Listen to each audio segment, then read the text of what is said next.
Well, hello, whoever, wherever, whenever you are. It went live without giving me a countdown.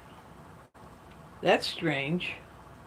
Well, we're ready if the power goes out again. Got my hurricane lamp nearby.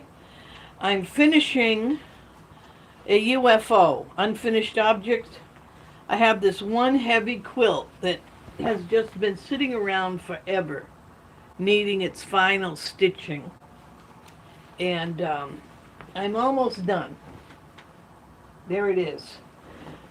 It's just some row. It's a row quilt where you decide your width and you just keep sewing stuff together and adding rows until it's the size you want. And it's a good way to use up scraps and things. So I have all those rows. On the back, I have a wonderful cotton sheet, and in the middle is, if I got part I haven't sewn yet, I can show you. This is actually a quilt that I picked up at Goodwill, and instead of buying brand new quilt batting for these scrappy quilts, I that's what I do. Now, where was I? Okay, I'm on this side, getting all twisted up here, but staying warm in the process. Here we go. Ah, here we go. Yeah, so I'm going to finish this tonight because all I have to do is this last bit of seam and a little bit of the quilt stitching. Because I use a blanket, that quilt is already all done inside, so I don't have to do all over quilt stitching on it. That's what I do with these home, these I don't try to sell because people, when they buy a quilt, they want to see it look like, the real thing, authentic. And this is a homemade utilitarian quilt, but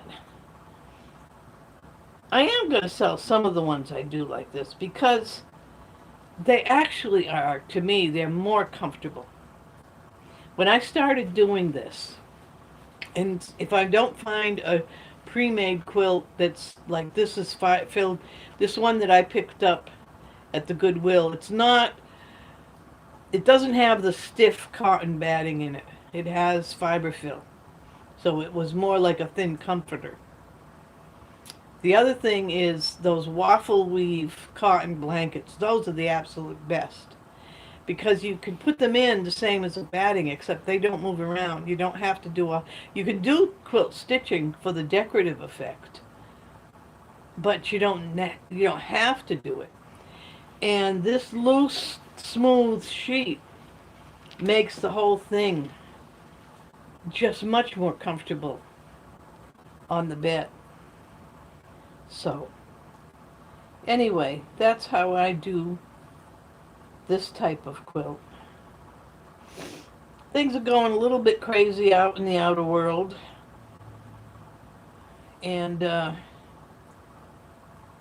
but I see more people are discovering ways, or not discovering but there's a growing presence of common sense people using YouTube now. Once you get past the algorithm and you have to answer questions when they start asking questions about make suggestions. I found out that really works. I told the algorithm when YouTube asked me the question to say what kind of content I want to see. I said I wanted to see more historical fiction, historical romance and stuff.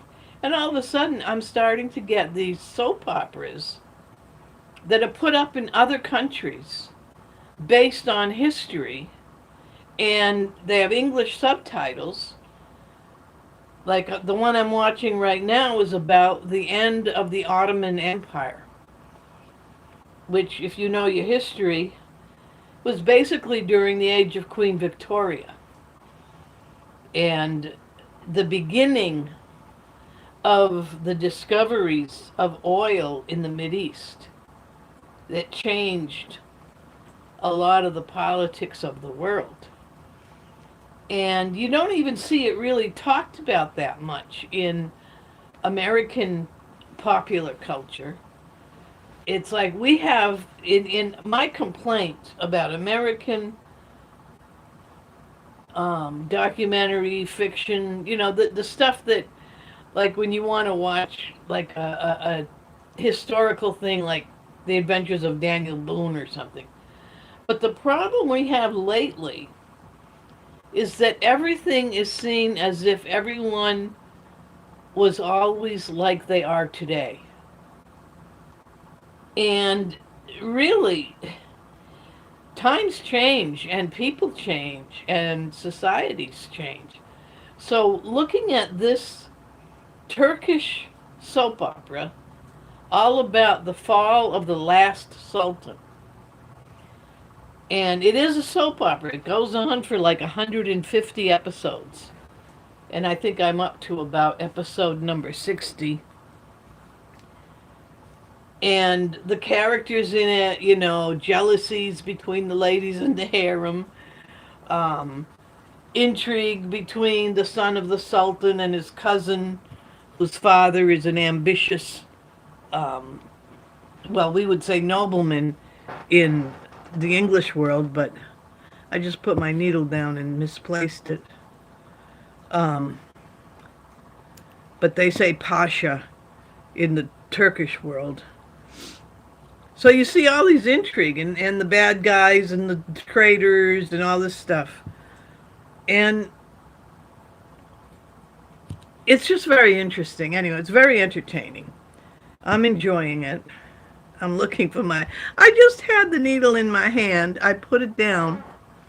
Well, I can take this one.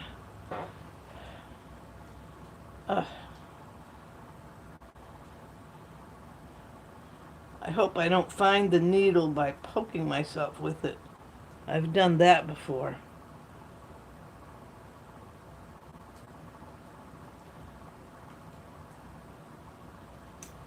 But anyway, I have been getting less of the junk YouTubes and more of these historical ones. If I can thread this needle. There we go.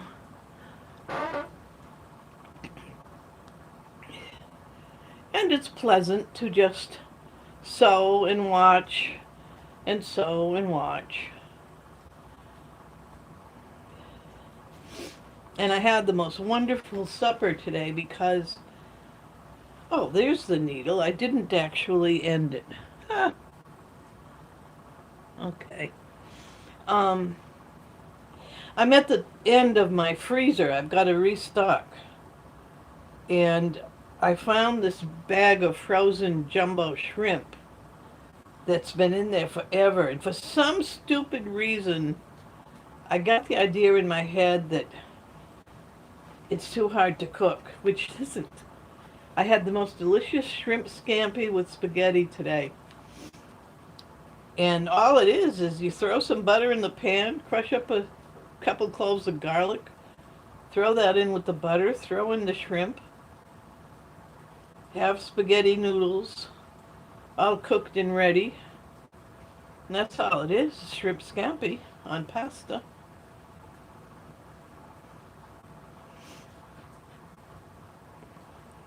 And it was a delicious supper. In fact, I have a lot of it, and I'm going to have it again tomorrow. And I've got an empty freezer to restock, and hopefully I won't suffer a heart attack from seeing the prices when I go to restock, because that's one of the problems with this prepper lifestyle where you buy in bulk and you just don't go shopping every other day the way most people do. Um, the problem is the jump in price from a year ago to today can be shocking because you don't see the slow climb from month to month or week to week.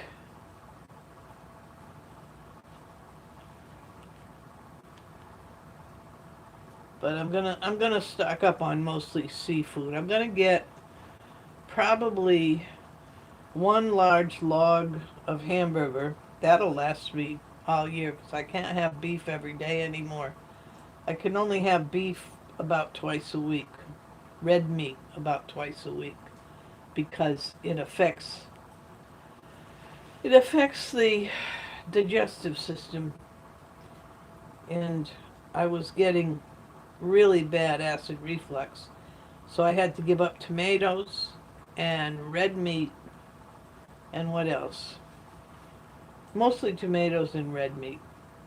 And I'm not supposed to have carbohydrates, so I shouldn't have had the spaghetti. But I don't have that as often anymore either.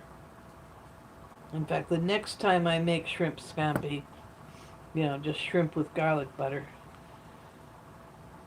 I think I'll serve it over black rice instead of pasta, because black rice is a good substitute for carbohydrates and starch and all that.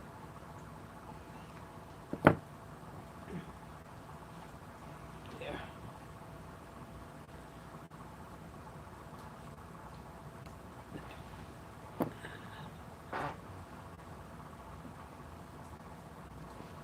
There we go.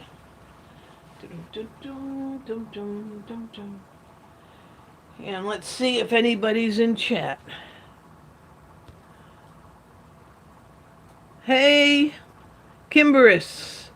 I hope you, let's see, 1016. I hope you weren't in there very long. I've got to remember to check my chat more frequently because YouTube's chat doesn't signal me that somebody's in there.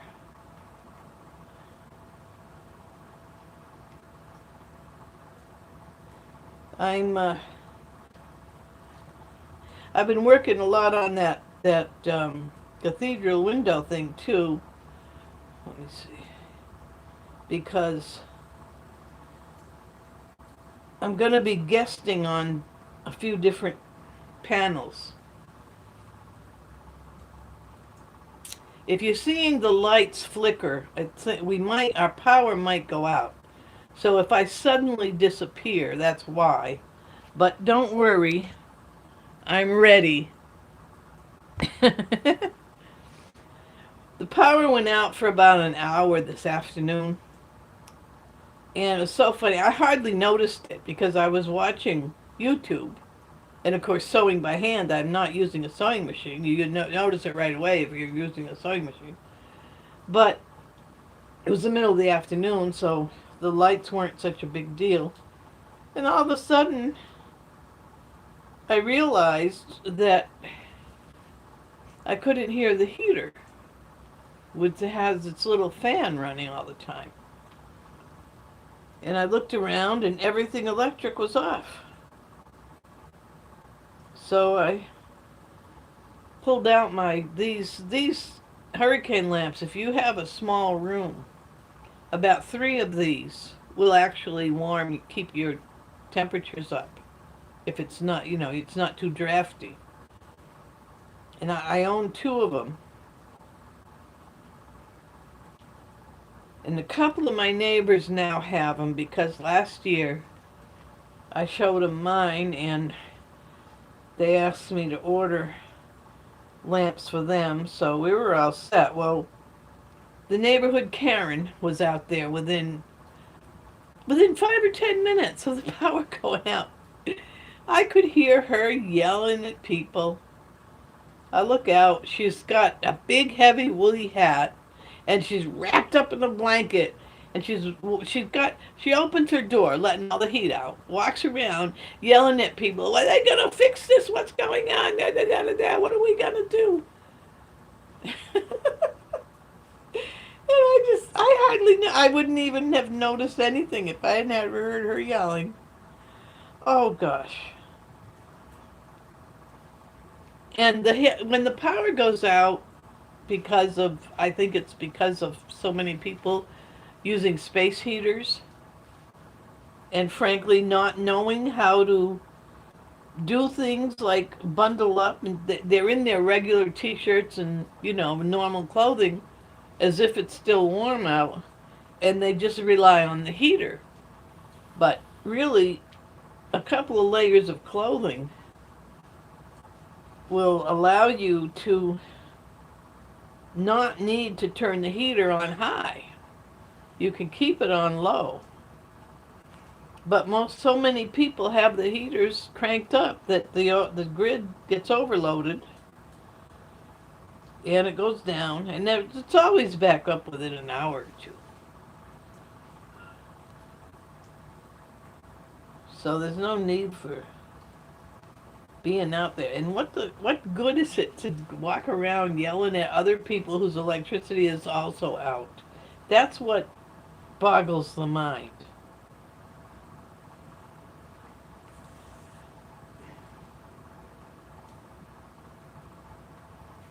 If it had stayed out longer, I didn't really have much to worry about either, because I do have an indoor gas heater that I can use. It's not a heater, but one of those buffet burners with the burns gas, butane, and you can use that indoors. The one I have is set up that way. But I really wouldn't try to rely on that unless the power stayed off for a long time.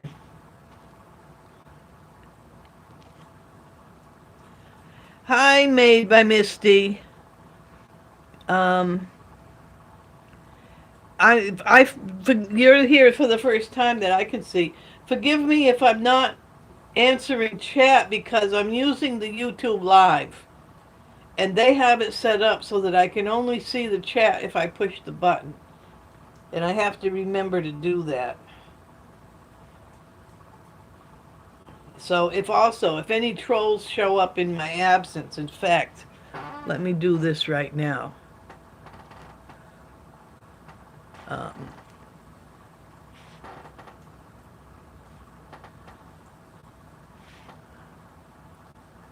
Okay.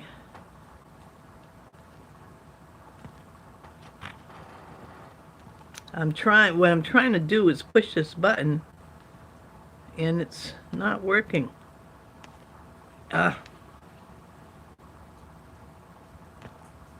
Yeah, there we are. Okay.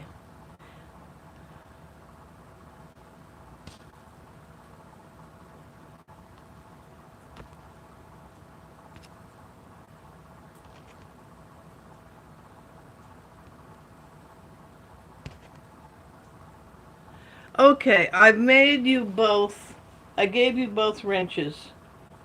And I'm going to give everybody a wrench from now on so that if trolls show up, just boot them.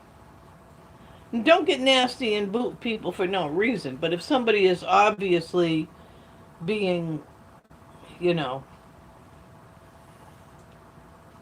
undesirable behavior, snarky, etc., go ahead and boot them.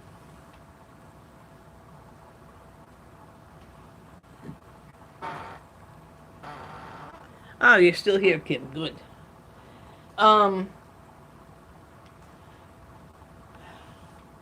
Yeah, the best thing, I made a joke I was over in Crafty Witches. It's more about crochet than quilting. And I also crochet. And a funny thing happened. This troll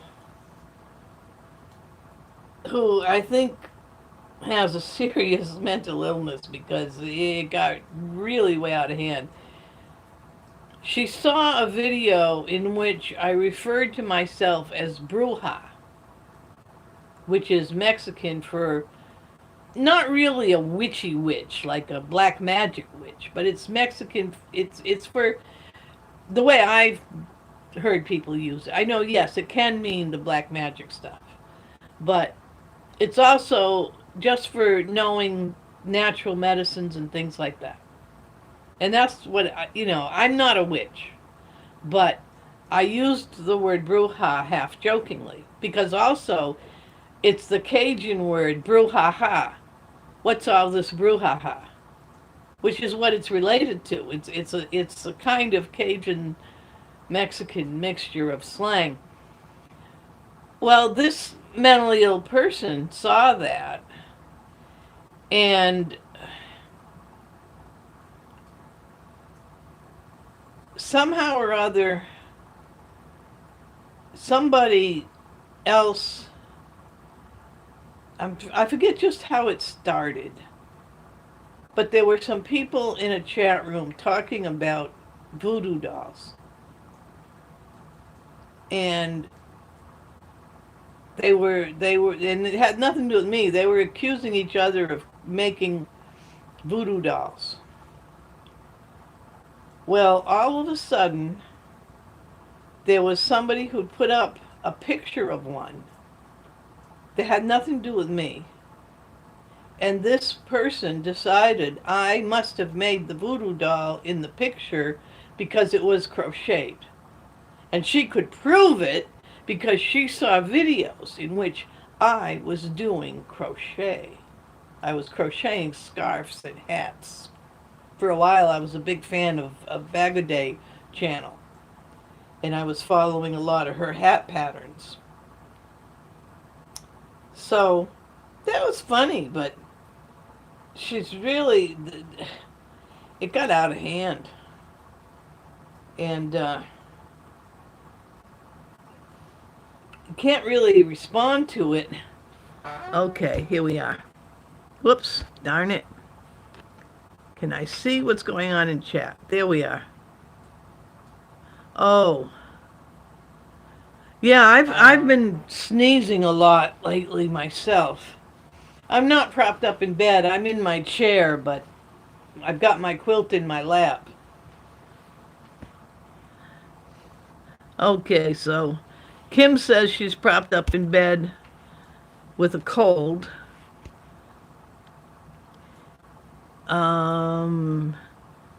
Misty, made by Misty says prayers for quick recovery. Whoops, this chat keeps fading away. Fairly sure I'll end up the same this week with the temperatures going up and down. Hopefully it waits until after my 60th birthday. Oh, you're turning 60. I did that about 12 years ago. When my daughter turned 10, I had a friend who was staying with us who asked me to let her throw a big party for my daughter because I was working and I didn't really have a lot of time. She said, "Oh, let me organize a really nice birthday party for them." And I don't know, there were about a dozen kids there, all 10, 9, 10, 11 years old. And it was a big deal. It was a lot of fun. And then my daughter says to me, that was so much fun. Can I have a party like that every year? And I said to her, I don't know. I don't know if we can do it every year. I can't promise anything every year. I said, but I'll tell you what. I said, you could for sure have one every single time your birthday ends in a 0. She thought that was the greatest thing. It's like, I can have a big party every time my age ends in 0? And I said, yeah, I'll do it. I'll make sure. God bless her.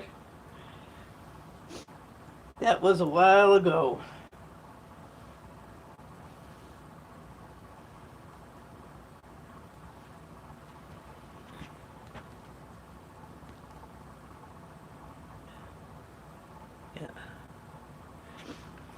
So, what has everyone else been working on? I'm involved in the Alice's Wonderland quilt sew along, and I'm about 3/4 finished with a Victorian crazy quilt, and I started doing cathedral windows, and what I'm doing another one. Well, I haven't done it yet, but I'm thinking about starting a storm at sea pattern. Oh, and I have my daily 9 patch, and I'm still just sewing up scrappy squares that will eventually become some kind of quilt.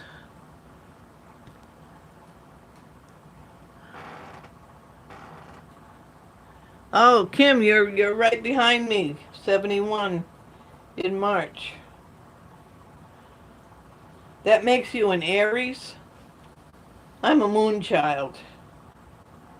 I was born on June 30th.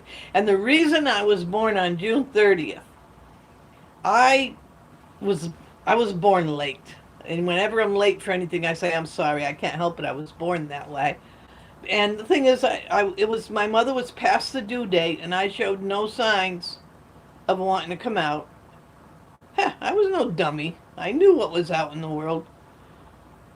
And my dad, the doctor, started talking about, well, we're going to have to give you something to induce the labor if this, we can't wait forever. And my father says, can you do it on June 30th? And he says, yeah, why? He says, because under the tax rules, you get your child deduction, which at that time was, I think, $2,000, when for any child that's born before June 30th, but that's considered the halfway point in the year.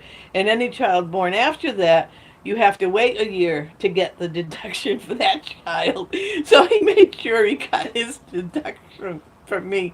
And I was born at about 10 o'clock at night on June 30th.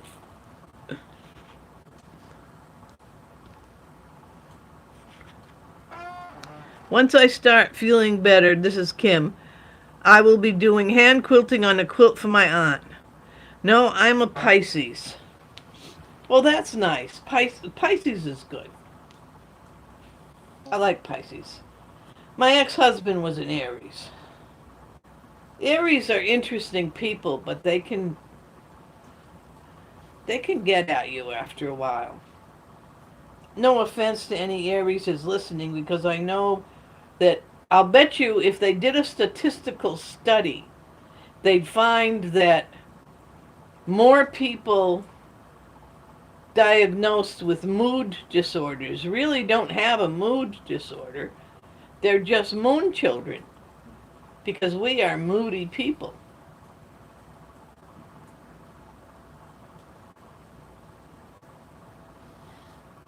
Pisces go with the flow. So Made by Misty is cutting fabric to start making blocks for 200. Oh, I was thinking about that. What do they call that? It's not a bicentennial, because we had that in 1990? No, 1976. My daughter was born on the bicentennial, the 200th. So I forget what the name for this one is. Quarter millennial. But at any rate, let me show you what I was thinking about. I might start a special red, white, and blue quilt myself. Oh, here it is, right here. In my cathedral window quilts, you do these patches up, and they come out the way I'm doing it. I'm using a layer cake bunch of 10-inch squares, and then putting the windows in. But look at how nice the red stripes come out. And I was thinking of getting a bunch of different patterns of red stripe, red and white stripe, maybe some red and white plaids and other mixtures of red and white. And then for the window pane part here, some dark blue with stars. And I was thinking I'm going to start one now. It's if you don't, this is the time to start your July, 4th of July quilt. And I think that's what I'm going to do as soon as I get, well, I'm finishing that UFO. I'm pretty quickly going to finish the Victorian Crazy Quilt. So I think I'm going to start another cathedral window, but it's going to be a red, white, and blue. And you know what I love about cathedral windows is, and that makes, let's see, which one is done here. Is it this one? This one? Oh, there it is. Look at that. This is almost one, and it's going to be 3 of these blocks. These are 18 inches. So this is an 18-inch wide 16 patch. And 3 wide, maybe 4 wide, but I think I measured it out, and 3 wide gives me a good topper for the twin bed. That you don't have to put padding in them. They're completely finished. You don't even have to. The edges are self-done. And it's a nice weight coverlet, and you can put stuffing in to make a winter quilt with it. But I'm thinking it will be a great summer quilt to do a red, white, and blue one. So I'm going to start collecting red and white fabrics and make those squares. Who else is talking here? Semi-quincentennial. That's what it is. Halfway to the 500. So what are they going to call it when it's 300 years, 50 years from now? That'll be in 2076. I don't think I'll be around for that one. Oh, that will be the tricentennial.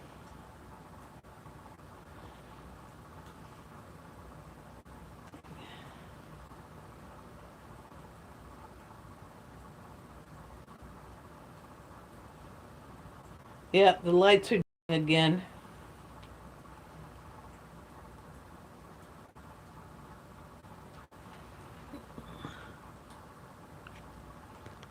Oh, what's this? Let's see. Thank you, Kim. I was just about to try to do something about that. Let's see.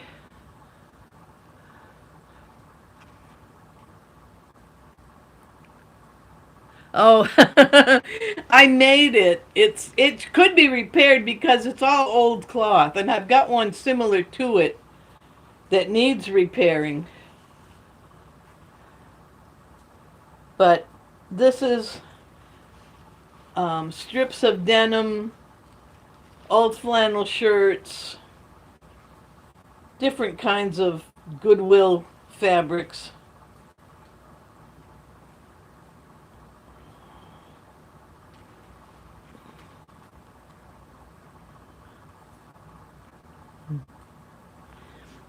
It's very warm. I have no complaints in this cold weather, I'll tell you.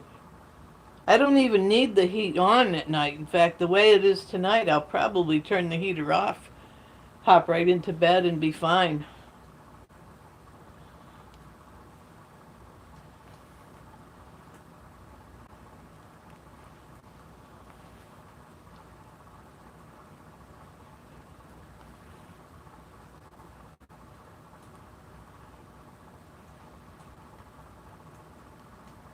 I was watching Teresa Louise doing that foundation paper piecing. I don't think I could do that. I'm dyslexic, right? So sewing, it doesn't really matter that I get things backwards because my hands kind of take care of themselves. But if I had to figure out how to place that fabric on that paper and get it under the machine just right, between you're working on the back and the front and the back and the front, and I've seen her flip those things around to check them.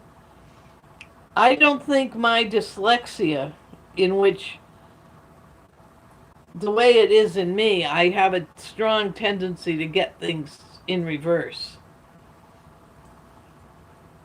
And it's interesting because sometimes I think I gave myself the dyslexia because when I was a little kid, getting ready to go to school, and I had older sisters and an older brother. And my eldest sister was, well, I was 5 years old, getting ready to start kindergarten. She was 12, so she was in high school by then. But at one point when she was in grade school, she had broken her arm. Whoops, let's see. Whoops. Darn it. Okay. What a platform for someone so innocent. Honestly makes me worried. Don't listen to the haters. You're right, Cheetah Dust. It's best to ignore them. I did get into some back and forth, street fighting with them, and then finally just said, oh, screw it. They're all nuts anyway. And also, at first it was disturbing because a lot of people tended to believe whatever anyone would say that was hateful. But now enough people have been using YouTube, because I've been dealing with the same trolls for since 2017, so we're going on 10 years. The same little group of half a dozen trolls that they make, what they're doing is they have contests. And they actually have a Discord in which they have a contest to see how they can get people upset. And I was unfortunately getting upset, so they really liked that. But now it's a lot easier to ignore them because most people have figured it out. And most people just hit the delete and the block, which I finally started doing. And there's only a few that are unfortunately mentally ill, in my opinion, my personal opinion. What does that Dr. Grande, you ever watch him? He likes to do psychological profiles, and he puts in bad puns in the middle. And he always says, I am not giving a diagnosis. I am simply describing what could possibly be the case in a situation like this. Okay, so I got this troll who I think is a paranoid schizophrenic nutcase having a geriatric midlife crisis because she's in her 60s. The one that decided that somebody who posted a crocheted voodoo doll must be me because she saw me crocheting stuff in a video. And she continuously, and of course these trolls that have this little contest going on, they all jumped on board and they all started posting pictures of voodoo dolls. And telling her, they weren't telling her it was me, but they were like letting her react and playing this game with her. And, fortunately we're at the point where most people are able to just ignore it. And I've finally learned to mostly ignore it. But I do have to kind of remark on it because if people see it going on and don't understand, they can get a little, it can put a stress on you. Okay. Let's see. So Cheetah Dust says it's a platform for someone so innocent makes him worried, or her worried. It looks like a guy, but who knows. Kim says she has squares cut from her dad and late husband's jeans and overalls and a piece of flannel they picked out years ago. I'm going to make a heavy throw with it. Oh yeah, that would be similar to this. It's a very comfortable weight. Then Reese. Welcome, Reese, whoever you are. YouTube is terrible for trolls. They're a very strange set of people. Whoops. Oh no. Shit. Okay, I almost, the report thing came up. I almost deleted that. If I accidentally delete anything, please forgive me. Must be a sad existence. Yeah, it is. Because at first you notice Most of them are just like immature. A lot of them are guys in their 30s and 40s that probably should be out seeking a real social life, and they're having fun. And a lot of them are kids. But then you get the occasional one that makes you shake your head. They've got to be either really young and immature. So yeah, that's true. So Tomo wants me to. Oh, okay. This one. Come on. Yeah. I'm trying to delete this one here. Now the thing comes up to delete when I don't want it to, and then it does nothing when I want it.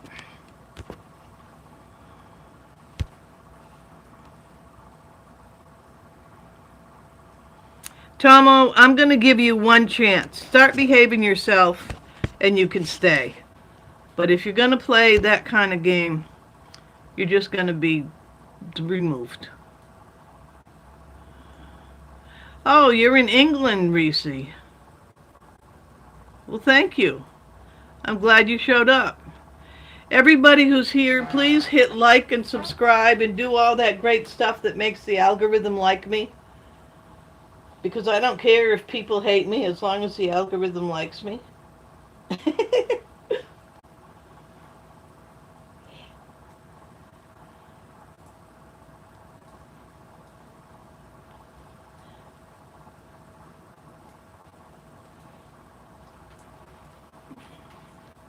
I haven't got it to the point where I can have guests up here yet. Oh, Tomo. Okay, no bad. I drank too much, I think. Well, you got to be careful. You can't drive the YouTube streets if your alcohol is over a certain level.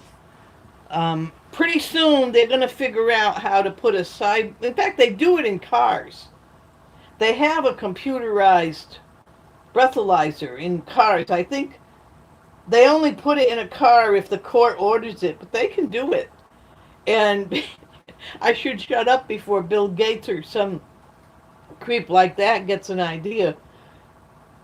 They could put breathalyzer things in all the computers, and you could get cited for drunk streaming or drunk chatting. Nope, no chatting while drunk. You're on the YouTube streets, you've got to behave yourself. Because we are in the great and glorious land of utopia.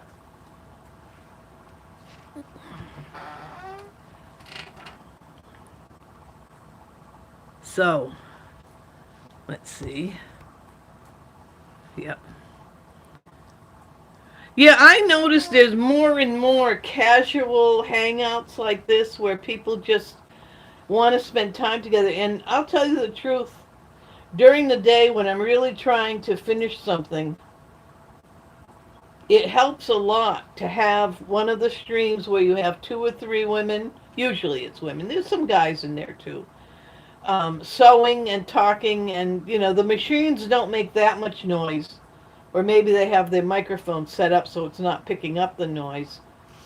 And it's actually just like in the good old days. I used to actually work in a sewing shop. That's probably why I don't use a machine. I prefer hand sewing because I really don't. I remember I had a lot of good times, and I really am nostalgic for those days. It was one of my jobs was really nice. People were great.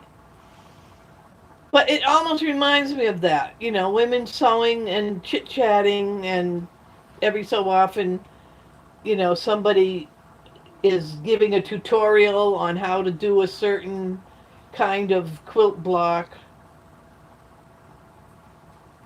And the stuff you can learn when you start getting into all the tutorials, it's amazing. I mean, every time I turn around, there's a new quilt method that I want to try, and I have to make myself slow down and not start any new projects.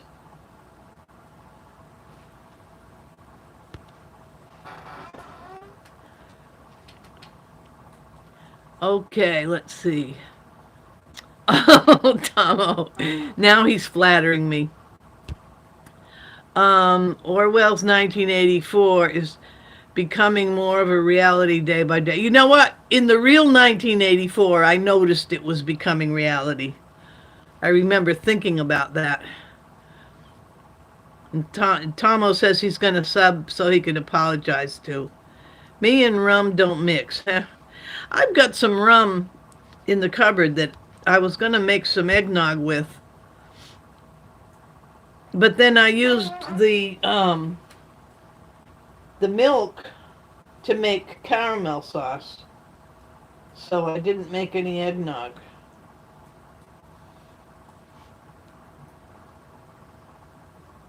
Oh, there go the lights again. I think we might have another power outage, but my heater's still on.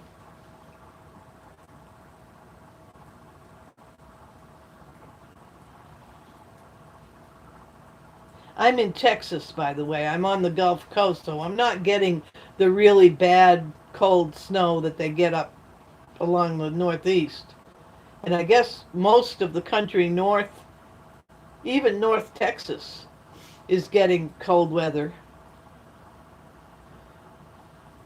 Down here it is cold, but it's not, I grew up in Massachusetts, so I can take pretty cold weather.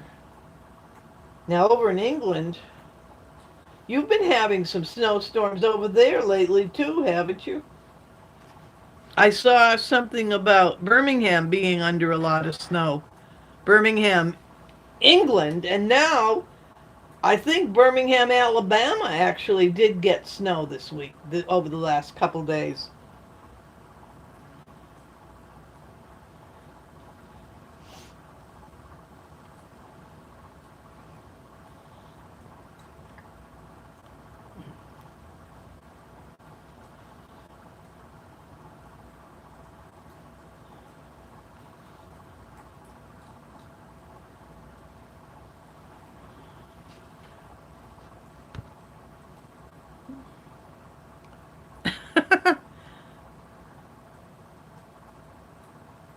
Oh, your best friend is in Port Aransas? Well, I'll tell you what, Kim, I'm in Corpus Christi.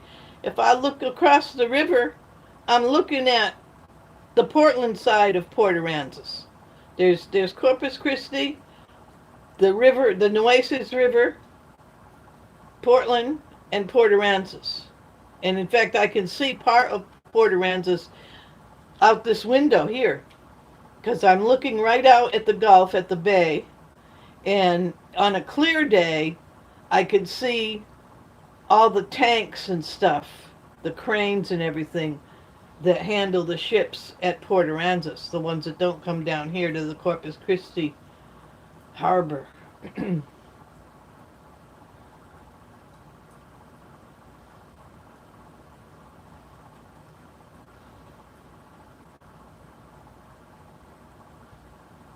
So you're the second person in this I think you're the second person. Maybe it was you who said it before, but I think somebody else is from Port Aransas in this general sewing circle.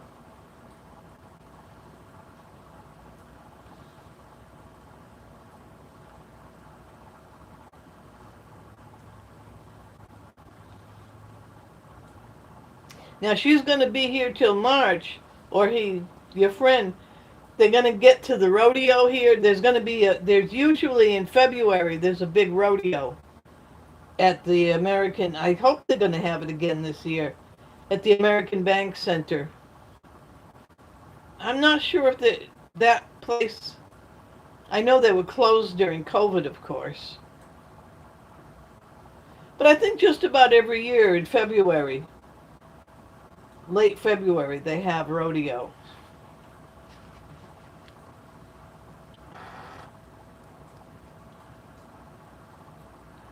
Don't worry, Tomo, you're fine. No one can stay mad at a Labrador Retriever. That's what it looks like you got there in your avatar.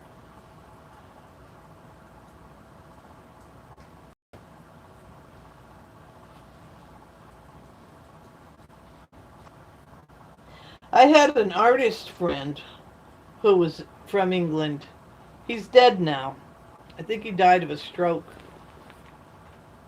a few years ago, quite a few years ago, maybe in sometime in the early 2000s. But he has paintings up there, and he was here in this country painting murals. He was working for a chain of Italian pizza parlors who were having him paint real Italian style murals in all their restaurants. That was a nice job. He was lucky to get that. And then when it was done with, he went back to England. But oh, what's a really funny story about his name was David Eustace. Eustace. And when he came to the house for supper one time, my daughter was, let's see, how old are you when you're in about, she was about 8 years old. Yeah, about 8 years old. Maybe even a little younger. Maybe she was 7. But anyway, she was a big fan of Doctor Who. I mean, she really loved, really, everything had to stop. This was back in the day. My daughter was born in 76, so we're talking about the early 80s. And we were still on the system where you had to drop everything and watch a TV show at the time it was on or you missed it. So everything had to stop for Doctor Who. This was the old Doctor Who, the original one. And she loved that show. Well, one time Dave came over for supper and he's just talking about something. All of a sudden he says, oh my gosh, what's the date today? And I told him, and he said, he had until January 20th to go register. He had to register as an alien because he was on a work permit. And the rules were, and I think they still are, if anyone cares, but in those days people did care, and he was perfectly legal. So he said, oh, don't let me forget. I have to get to, register my alien as an alien before January 20th. And my daughter's face, she dropped her fork, and she's looking at him like, oh. And then she said, David. And he looks like, says, yeah. She says, how did you get here? She didn't ask him if he was anything like that. She just wanted, how did you get here? And he says, I flew. And she's like, you're an alien. And it took us a minute to realize. And I realized it was Doctor Who. Let's see. Hey from Germany, Songel. How are you? Thank you for showing up. I got some new people in today. The algorithm is beginning to like me. We got Germany here. We got England here. And I don't know where Kim is or Mindy. And Tomo is, yeah, he's drunk flirting. That's okay.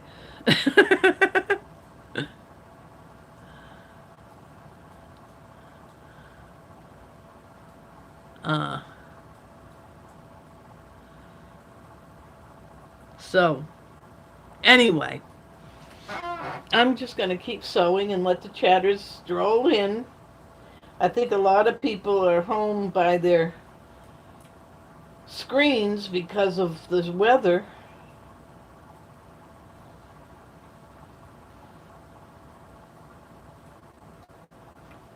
And I think every time we have this kind of bad weather and people, their power outages and all that stuff, we gain a few more recruits for the hand sewing community. Although it would be great to have a foot treadle off-grid sewing machine. That would be fantastic.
Oh, there's more chats down here that I didn't see. Racy says, haha, that's funny. The first time I heard Americans refer to foreigners as aliens, I found it quite strange. Tomo says, you remind me so much of my mother. You got the same spark as she has. Wonderful. Well, thank you. Oh, Kim's in Missouri. Oh, my name's Denise, Tomo. Sure, yes, I do believe in God, and hey, I'll never turn an honest prayer down. If you're one of the bad guys and you want to hurl curses, I gotta warn you, I am enough of a Christian that it'll just backfire. I won't do nothing back to you. But God's a funny guy. God, if you really wanted, not you, Tomo, but people in general, if somebody really wants to go to hell, God says, hey, I'm not going to stop you from getting what you want. So I don't have to worry about it. I know any curse thrown at me just backfires. Racy says, I'm a guy and don't know anything about sewing or knitting, but I appreciate anything handmade in this age of mass-produced rubbish. Yes, this is true. Oh, fine home painting. We're in hell. Tomo, Denise, much love and I gotcha. Okay. You know, I got to tell you something funny, Tomo. There's one of the this troll gang that I've been dealing with, and I just laugh at them. I do occasionally have to say something when they start really trying to spread a serious rumor. The one that thinks that I make voodoo dolls, which I don't. I've never made a voodoo doll or, frankly, any kind of doll in my life.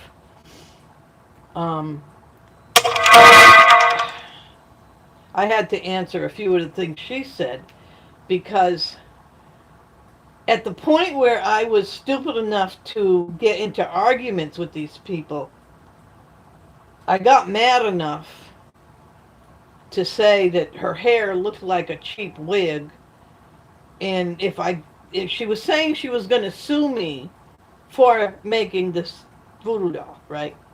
Which I never did. I never did any such thing. But I was at that point, I was caught up in the argument with her. So I got so mad. I said, your hair looks like a cheap wig, and go ahead and sue me because I would love to have the chance to tear that wig off your head in front of a judge. Oh, and I even said, it looks like a cheap wig you got at the Dollar Tree, right? And so she makes serious videos explaining to people they don't sell wigs at the Dollar Tree. That's really her own hair. And I was made a violent threat, and she was actually reporting to police. So she kept saying that she had made a police report. And I began to think, well, I have had an issue because the trolls, they don't just insult you. Now, so most of them are kids playing games. Like I said, they got this Discord thing where they score points if they can get somebody to lose their temper. And I probably gave them quite a few points at one time. But there's also some adults in the mix who are bad news. They're basically trying to extort people because they'll threaten a lawsuit like what she started doing. And that's what they do. They'll trigger you into an argument. Then when you react, they come back with, now I can sue you. And they actually will try to file complaints and things. And then they'll tell you, well, I'm suing you for $10,000, but we can settle for $1,000. And they're actually making money from some people that way, right? So anyway, she starts acting like that was her game, saying that she was filing police complaints that I threatened her. So I called her bluff. Because in the United States, the way it works is if you feel threatened by somebody who's saying things that are threatening to you, online, sending you emails or messages or whatever, you're supposed to go to your own local police department, and then they file a report They look at it and decide how serious it is. And if they think it is serious, then they file a report with whatever department, whatever town they discover the person lives in. And then that police department will arrest that person for making threats. And then that person has to, it gets complicated. And they really only do that really serious issues. But she's acting like she's doing this. So I called her police department and I said, I think you guys are looking for me. And they said, well, who are you? Because they're up in California. And I explained, I gave them my name, and I said, this woman who lives in your town has several videos up claiming that you actually, because it wasn't just that she said she wanted to call the police on me, but she said that they actually had a warrant out for me. Now that's serious, because if that video gets played for people like some of my neighbors, a few of whom are not too bright, they might think it's really true. And you can have problems in life if people think that police have warrants out for you. For one thing, I wouldn't be able to get a neighbor to give me a ride to the store, and I don't drive. And if I had a neighbor who saw that video, who was afraid we would get pulled over because there's a warrant out on me. So I said, I think I need to do something about this. So I called her police department. The person who answered the phone, the desk duty woman, she says, we don't have your name on anything here. There's nothing here. Why do you think there's a warrant? And I explained, this woman made a video, and she said that you actually sent a warrant to the Corpus Christi police, and that they're trying to serve it. I said, well, first of all, I'm in my 70s. I don't go anywhere, and they know where I live. They can come here. They know everybody in town. This is a small town. Corpus Christi, in some ways it's a city, but in other ways it's just a small town. I said, they can find me. And she says, well, your name doesn't show up anywhere. We don't know who you are. Who is this person? I gave them her name. And she says, well, she doesn't show up either. You need to speak to somebody else. So she passes me over to this detective. And the detective asked me, what is the video I'm talking about? He wants to see it. And I told him the channel and the name and all that stuff. So he looks at it. And he gets concerned because the woman did have a job and I think she still does, but I'm not sure. But she did, at least at that time, have a job as a teacher at a community college.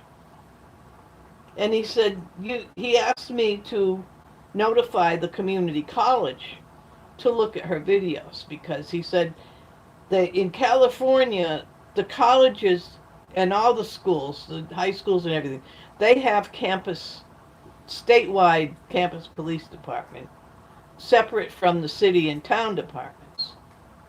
And he said, so his department doesn't have jurisdiction to look into this, but they should know.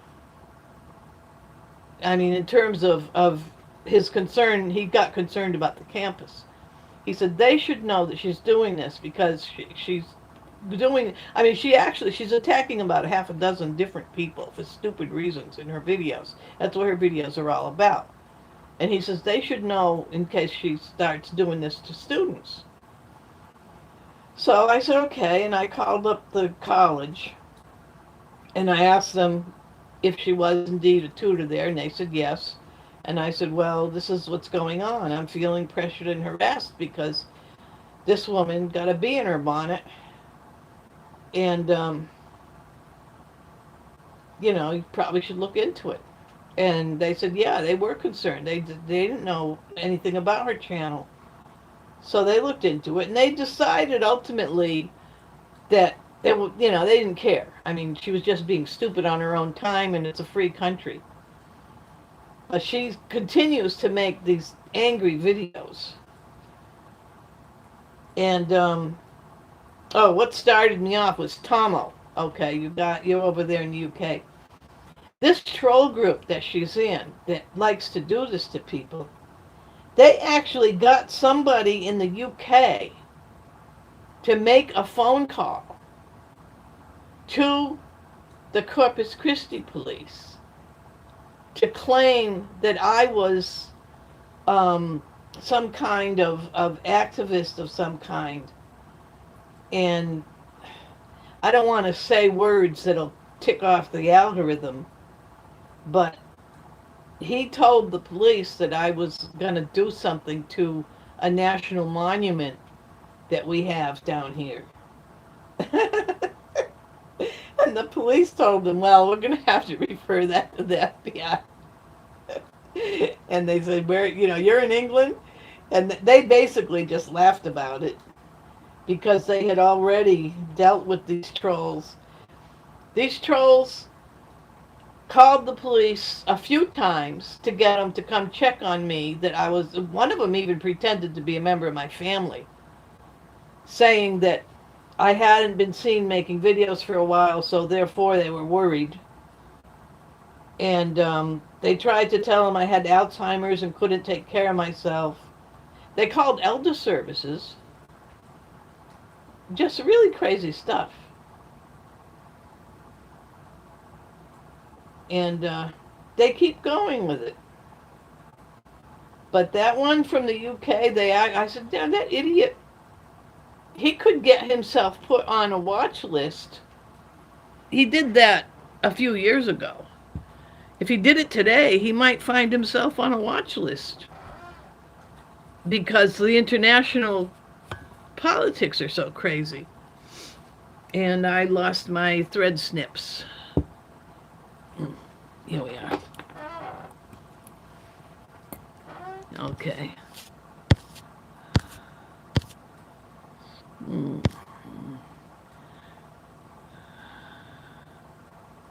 Tomo's got a wife, 4 kids, a beautiful grandson. Poor as anything money-wise, but richest on earth with love. Yes, that's true wealth right there. Reese says, what breaks my heart is that an ugly lady like yourself has to deal with people like that. That's the problem, though. It's like some of these people that are in this troll group, they're my age. And I'm thinking, like, they're still juvenile delinquents. So,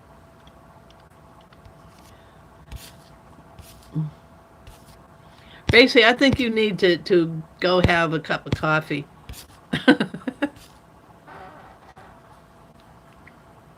Not Racy.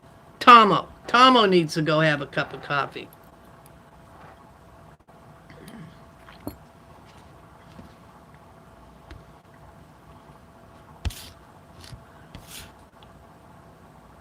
Oh, Kimberly wants a shout out. Kimberly Fall. Oh, that's not Kimberly Burris. Is that a different? Yeah, that's a different Kim. Shout out to Kimberly Fall, whoever you are. I can't see your channel. Well, I hope it's a good channel, and I hope I didn't just shout out a troll, but if I did, people will see what it is, whatever.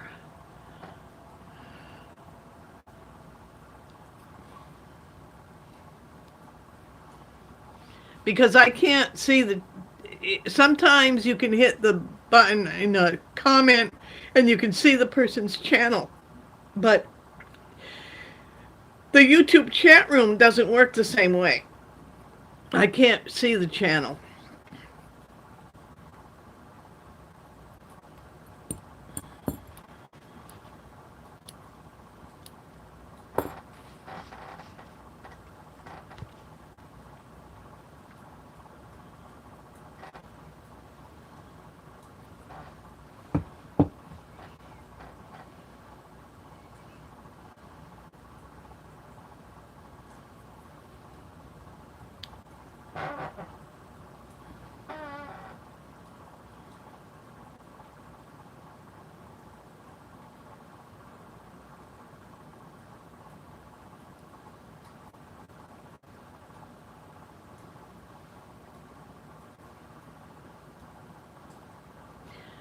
I wish I had a better sound system to play some music. I only use a phone and a tablet. I don't have a full computer, so it's hard for me to do, like some people add music to their streams, but that's hard to do on a cheap Android system. Oh, it tied it in a knot. There. But another way to do it with a cheap Android, like what I'm doing, is to have it on a nice speaker somewhere and then let the mic pick it up. But I don't have a good enough speaker to play music in the background.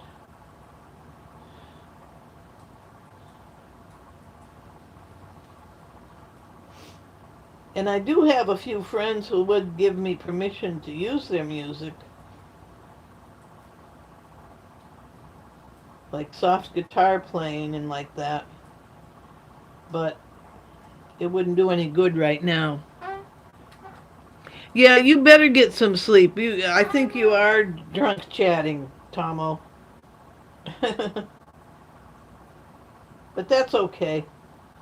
Long as you're only on the YouTube streets and not the real streets.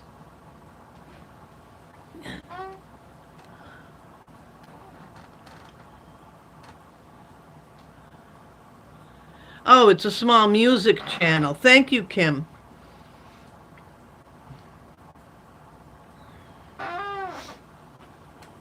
You guys can do stuff. You don't necessarily have to sew and knit and crochet and all that.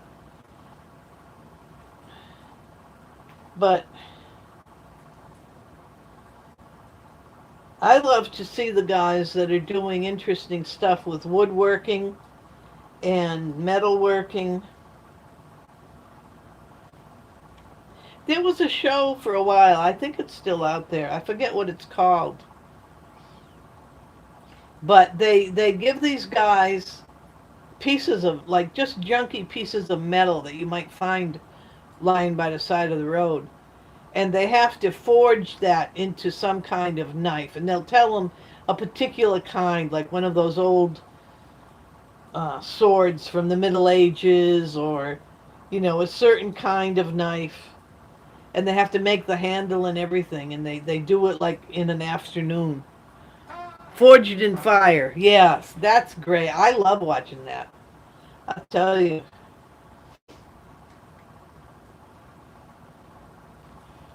If I was young, that's the kind of man I would go for.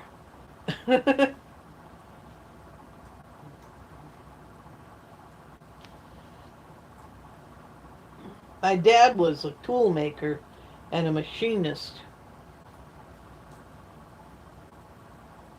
You don't really see enough men doing that kind of thing.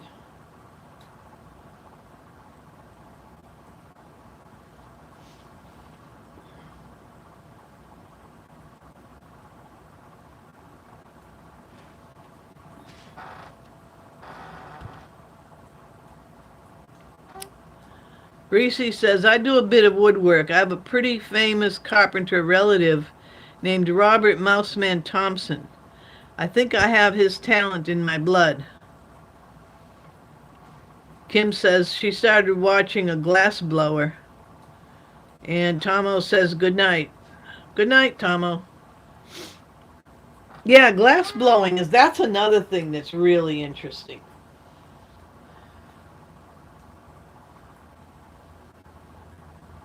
I love watching glass blowers. I love going to exhibits of these marvelous big glass sculptures.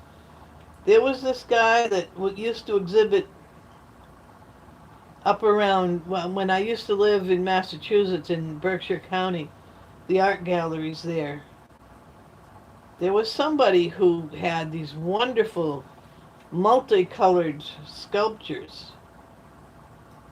I loved seeing his shows.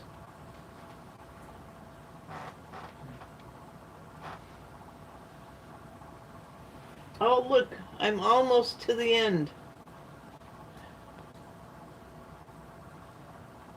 I can put my Christmas quilt away, because that's right now, that's the warm quilt that I have for this weather. But now this one's going on the bed.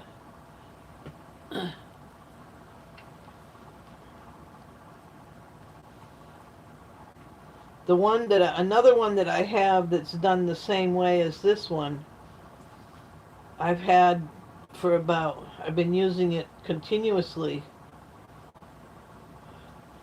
for about 6 years.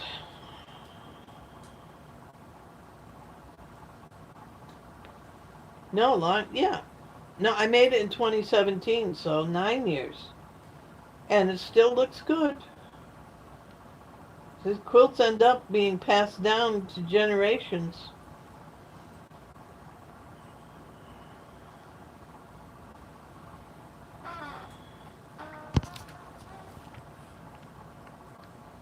I watch a channel called Glass Slinger. Makes vacuum tubes for repairing old radios. Oh, that's nice. I remember those days.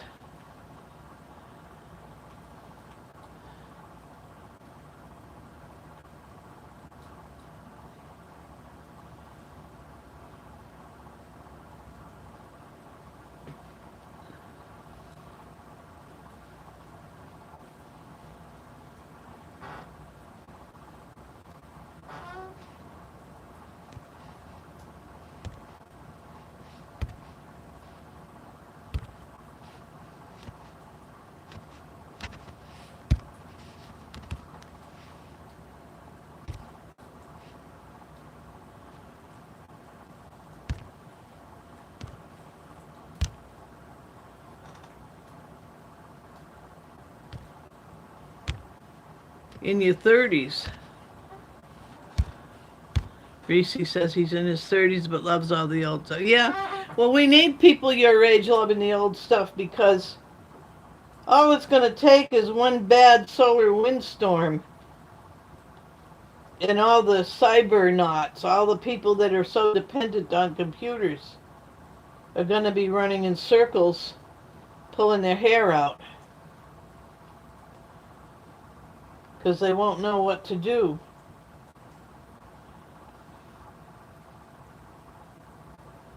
I think the ideal world is one in which most people live the way we did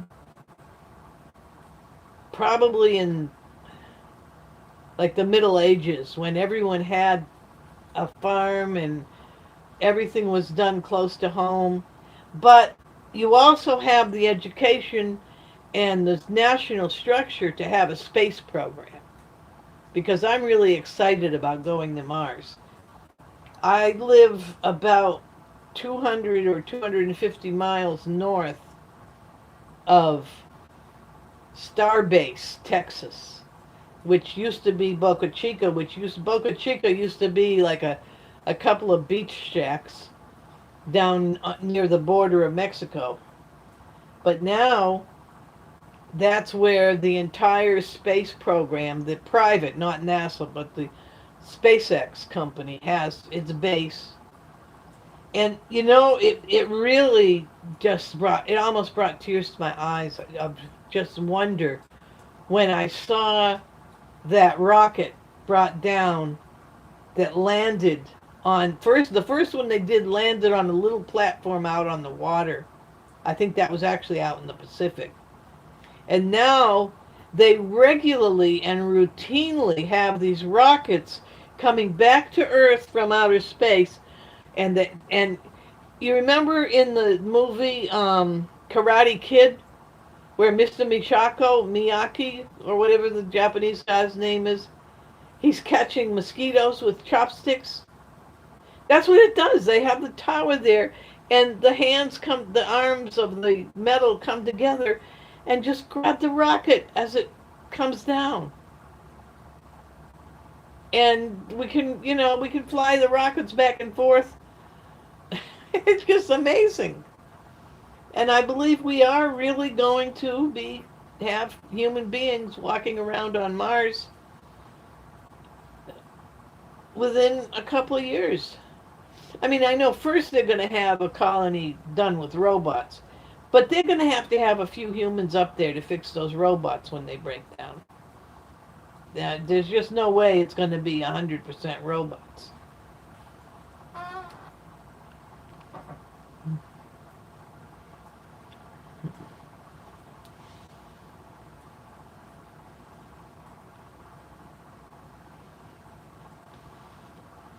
But anyway, that's what I think is a perfect society.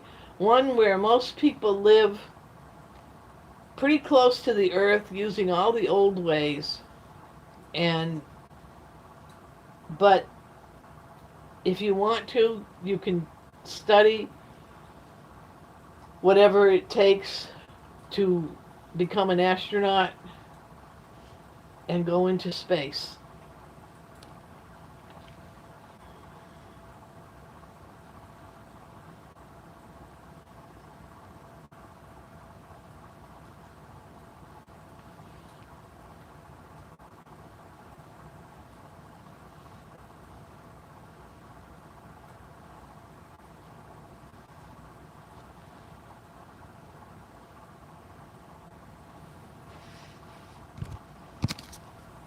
Oops. I used to watch Woodcarver, but stopped because all he did was balls. Yeah, solar storm could kill modern electronics, or so they say. Apparently going back to the moon in a few weeks, or orbiting it and coming home. Miyake, that was his name, Mr. Miyake.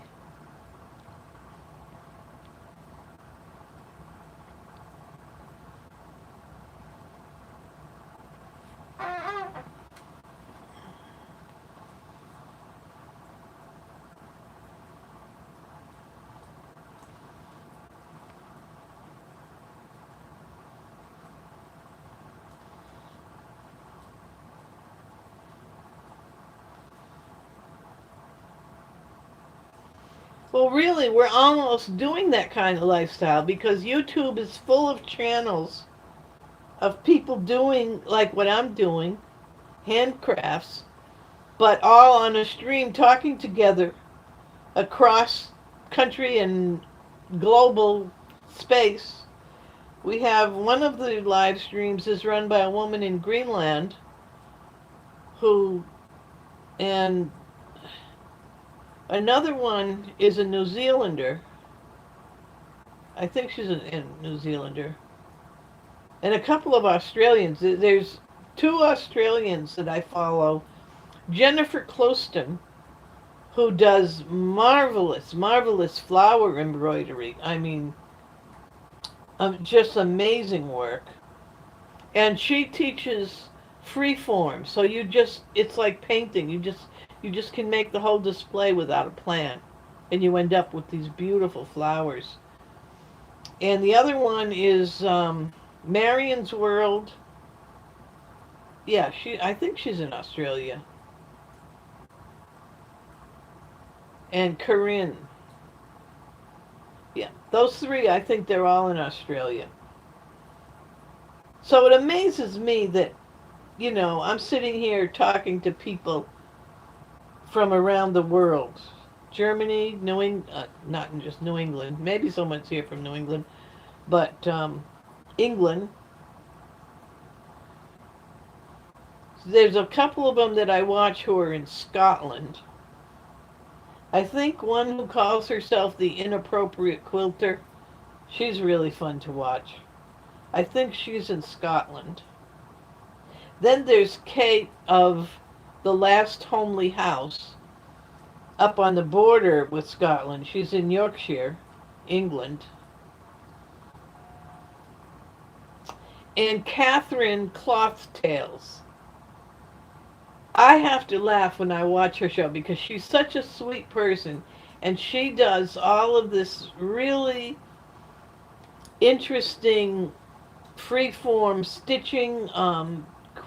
She doesn't show whole quilts. She makes whole quilts, but she shows the small process of the stitching of the different patches, and it's all freeform with her too.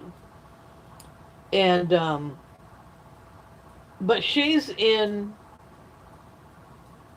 Midsummer, and I'm a fan of that British detective show, Midsummer Murders.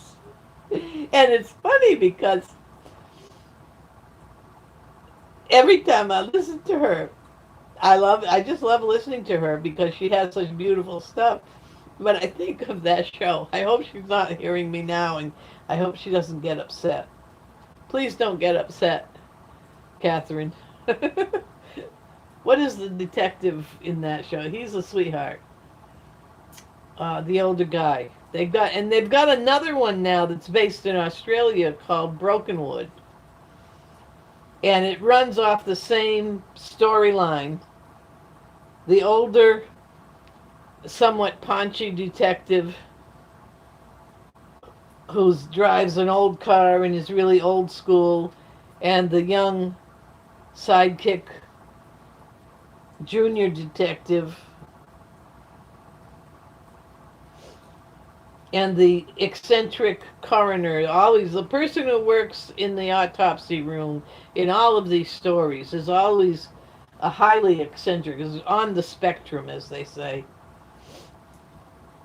And Brokenwood's becoming interesting because their eccentric coroner is a woman named, I think her name is Marie, something like that, but she's a Russian, and she is obviously in love with Detective Shepard, who, I wouldn't say he doesn't like her, but she creeps him out because, for one thing, she keeps trying to use English slang and gets it wrong. And she's always creeping him out. And he's falling in love with another character.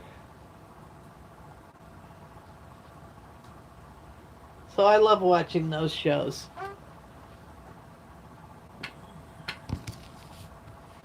Yeah, that's one of the advantages of the internet. Be able to converse with people from all over the world and from all walks of life. It's a wonderful.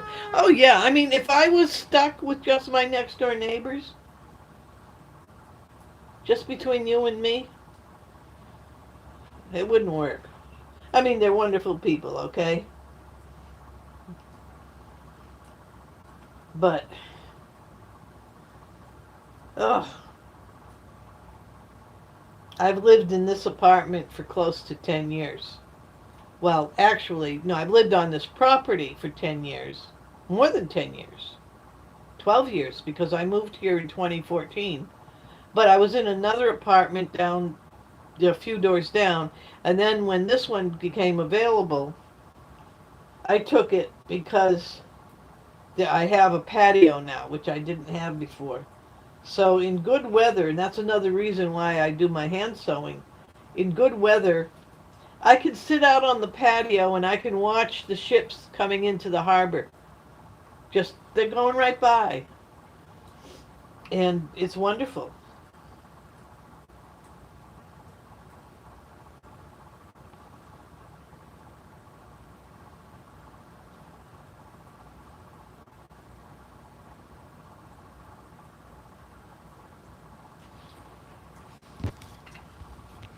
I'm dozing off, so going to say goodnight. Y'all stay safe and warm. God bless. Well, good night, Kim.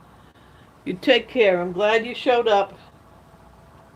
Yeah, I don't know. I'm going to do this more often. I'm glad to see a larger number of us quilting ladies are doing this. In fact, we got a couple of them who are opening up little sales streams. I'm going to,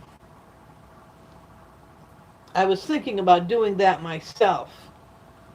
At some point, I might gather up all my finished quilts and have a YouTube yard sale. That's what I'll call it. Yeah, I'll call it a YouTube yard sale.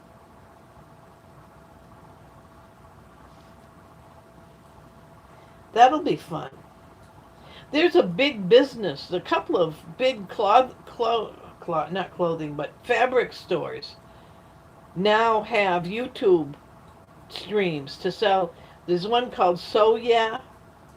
It's owned by actually a big Mormon family out of, I think they're out of Nevada, somewhere in the lower southwest, Midwest.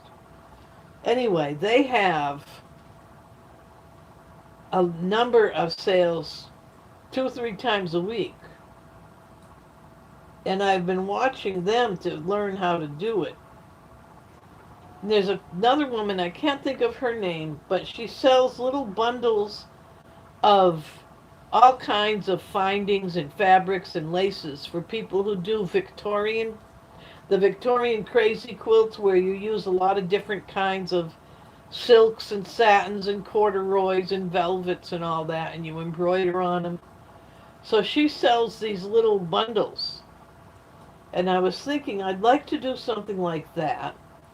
Not just sell a finished quilt, which I don't make that many quilts to do, but maybe um, make some small kits and bundles of fabrics that other quilters can use and sell them.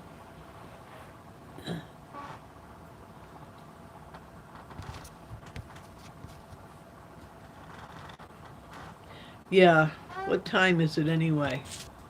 Oh, it's it's getting a little bit late. Oh, look, I'm on the last 3 inches. Actually, it's not really finished because there's one more seam that I have to finish, but I think I can do it in about 15 minutes. And then this quilt will actually be done.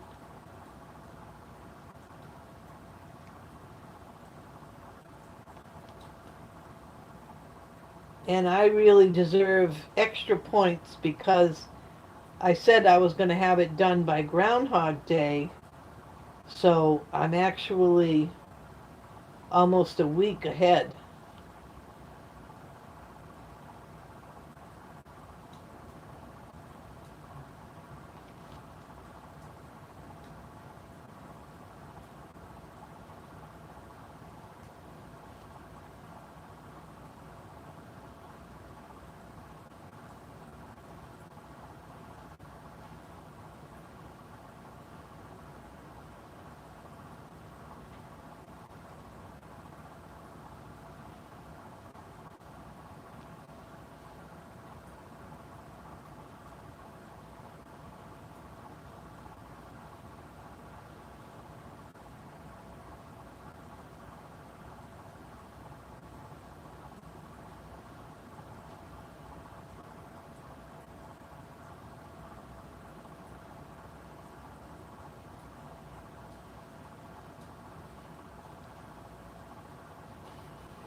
There.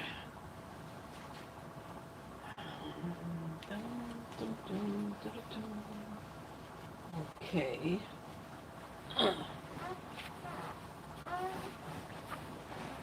Now, I just have to finish this line of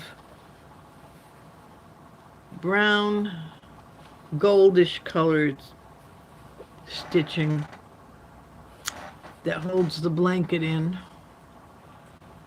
And where is that thread? Ah, here it is.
Reese, better try to get some sleep too. Yeah, what time is it over there in England? You're 6 hours, which means you're in the wee hours of the morning, because I'm still in the evening over here.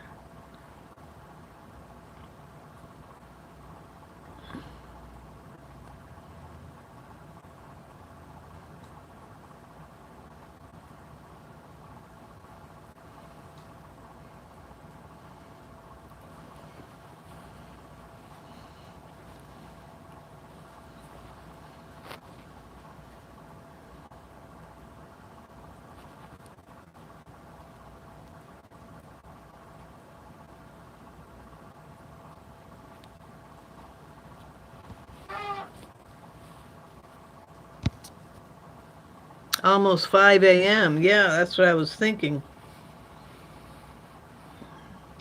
If you stay up much longer, there'd be no point to going to sleep. I have a bad habit of having coffee late in the day, and then I end up staying up all night.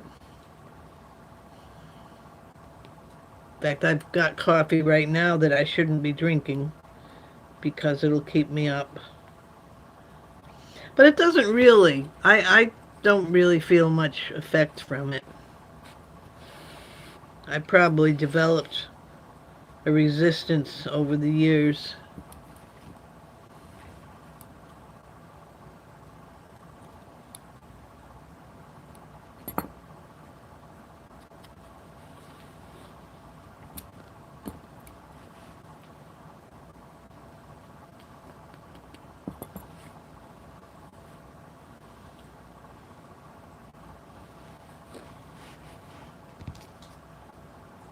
Thanks, you're welcome. Thank you for showing up.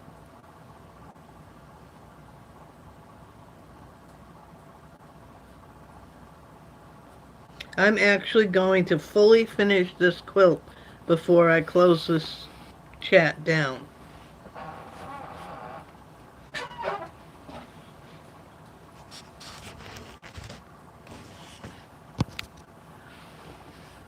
Nine-week-old boy. Oh my goodness. Oh, 9 weeks old. Tell me some ideas for a baby quilt. I want to make a baby quilt and send it to you, Racy. Come back when you've had some sleep and put in the comment what colors and ideas of what kind of prints. If the well, he's 9 weeks old, he doesn't have any special interest yet, but you as the daddy, what turned you on when you were a little boy? And let me put together a baby quilt.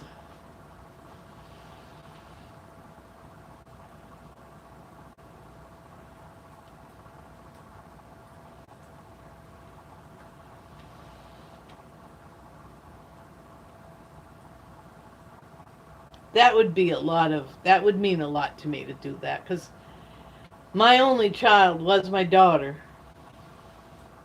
and unfortunately she passed away in 2010. So I have no one to sew for.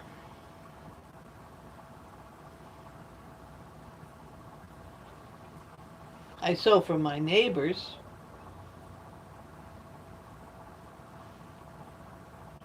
But precious few of them have kids now, too. It's sad how many people... I mean, we are going through something scary with fewer and fewer children being born.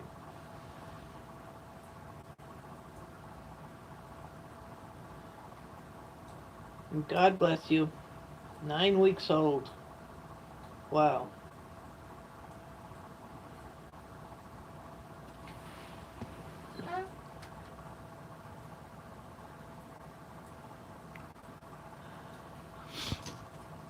Racy, definitely. I mean it. Come back and after you think about it and just tell me the color choices and the print styles you would want me to look for. Now, I can't get the same things they have in England because I'm going to look for the cloth we have around here. But we do have all kinds. So I will get some nice cotton.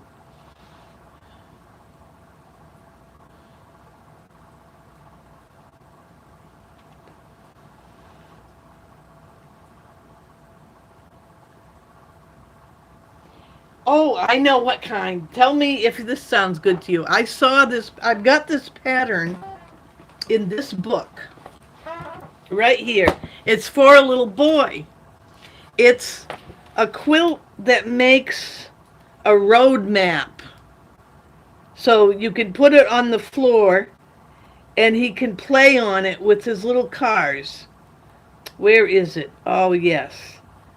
And it's not hard to do. I can make that quilt.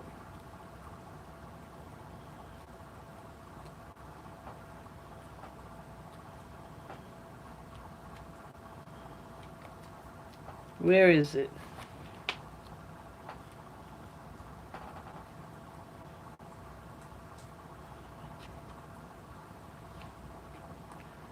Let's see. Rhodes, 255. I think that's the one.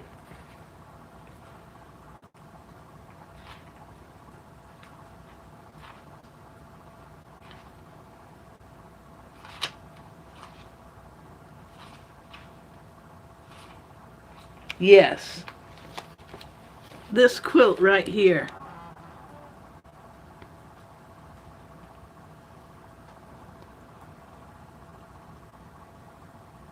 Let me make that for him. Because before you know it, he's going to be old enough to be playing with his little cars on those roads.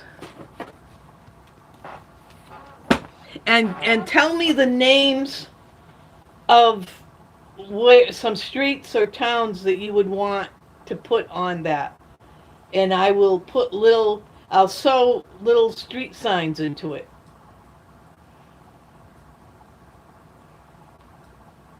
Oh, that'll be a lot of fun.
Kate of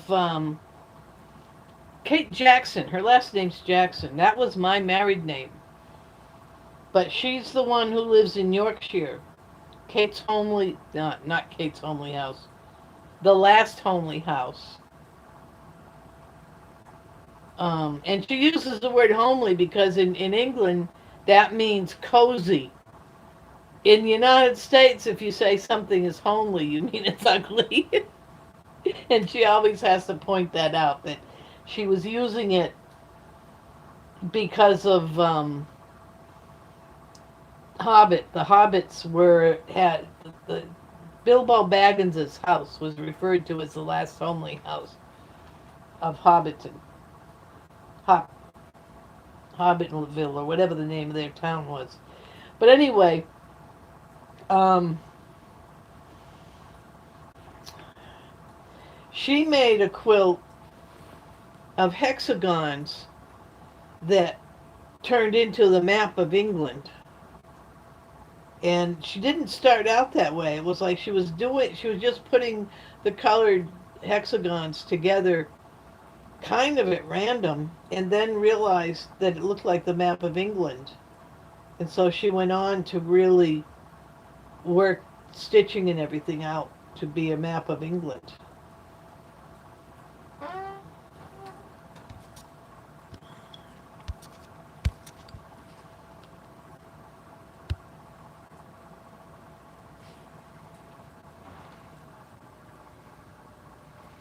It's no trouble. It's what I'm doing anyway, and I've got all the quilts I need. This here is like I'm gonna have to give some quilts away just because I don't live in a big house. I have a small space here, and it's no trouble at all because this is just what I love doing. The luxury of retirement is you could just do what you feel like doing and not worry about anything.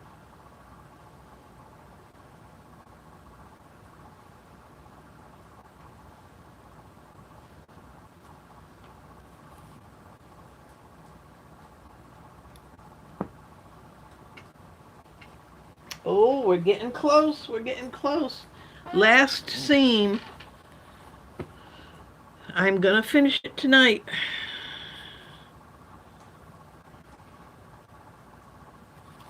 I'm going to sleep under it tonight.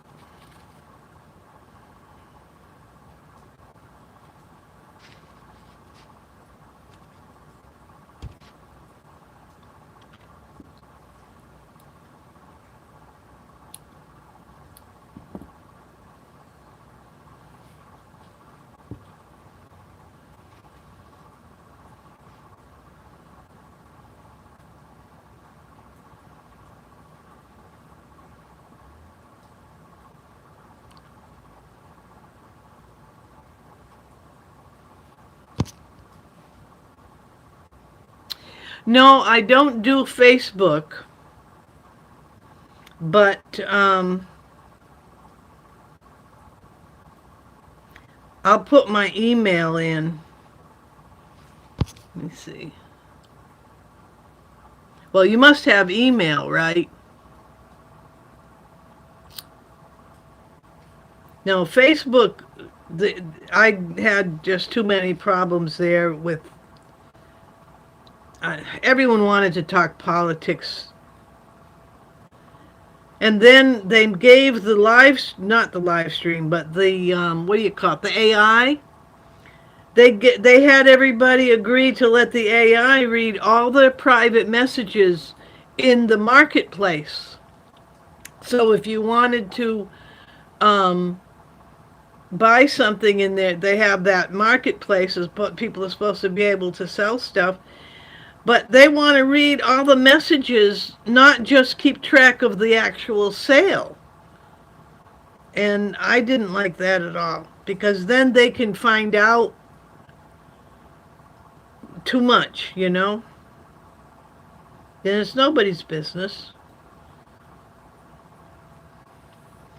So I decided to stop using Facebook.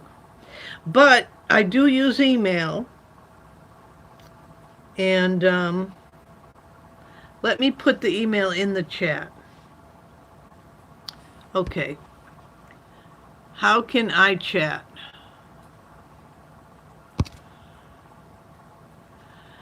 This is the problem. I don't even see how I can actually chat.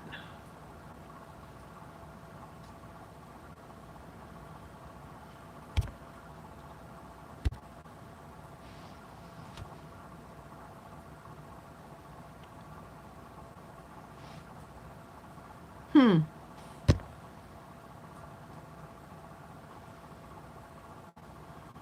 Well,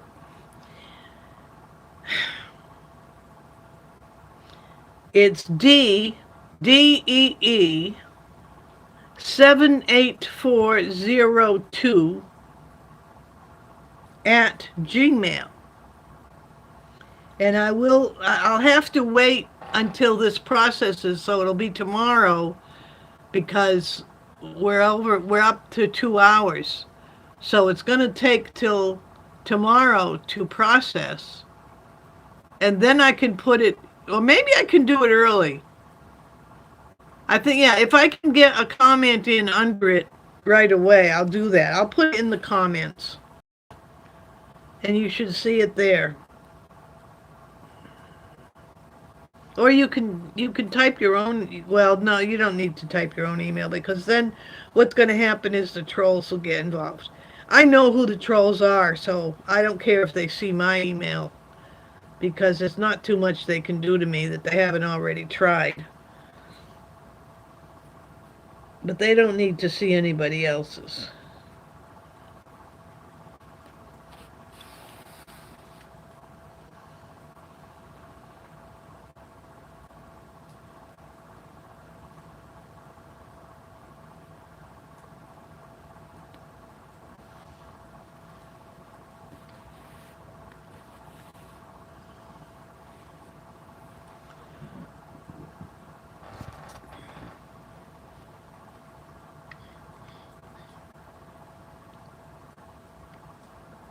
Yeah, definitely. Don't ever give in to the temptation to put your baby on screen, even when it's less like you want to show him blowing out his first birthday candles or whatever. People don't realize how awful it is. Everyone in the chat room is perfectly fine and friendly, but you never know who's watching the screens. There's some real nasty characters out there, and you just gotta not worry about it. But what's the Bible say? Be wise but gentle at the same time.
Oh, 4 people still watching.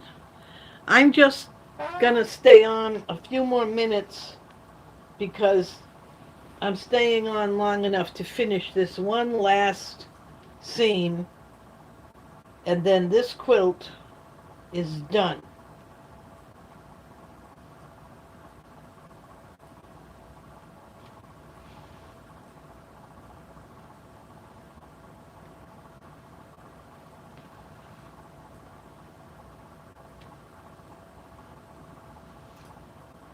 Oh, and it's heavy cloth too, because it has a lot of denim in it, and some of the patches are really thick.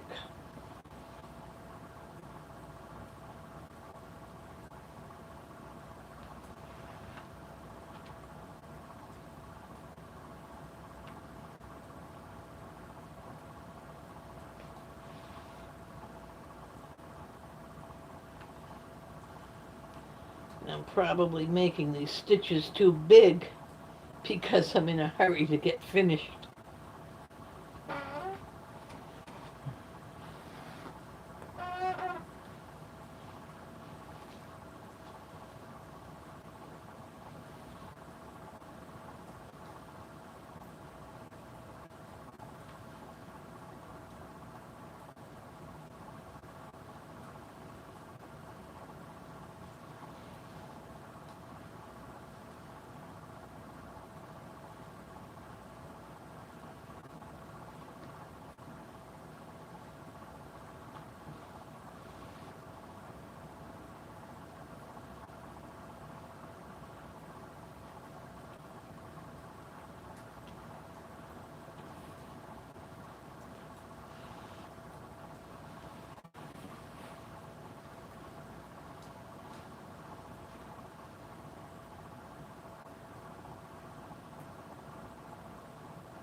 This is one ugly quilt, I can tell you that much.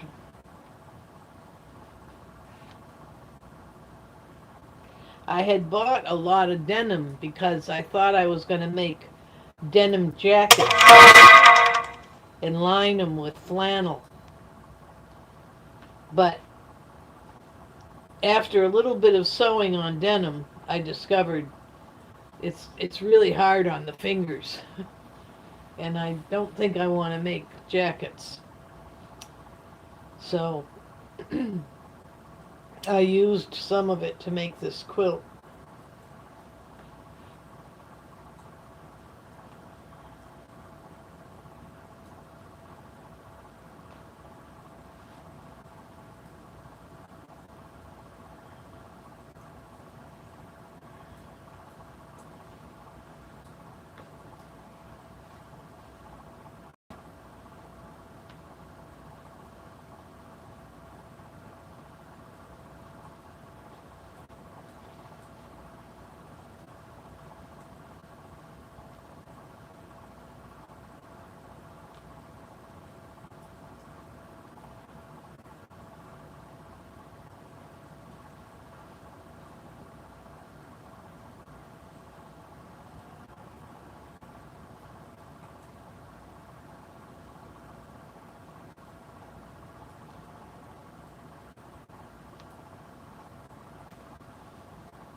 Simon Newton, good morning.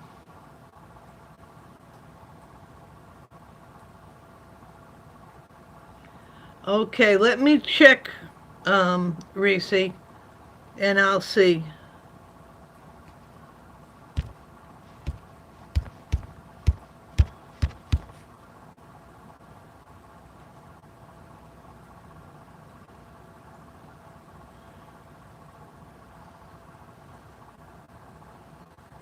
There.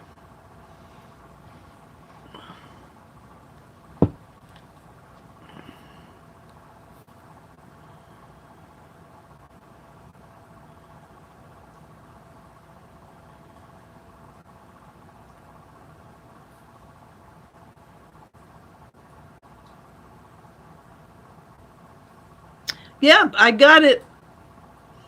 Your headline says hello.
There, I sent a reply.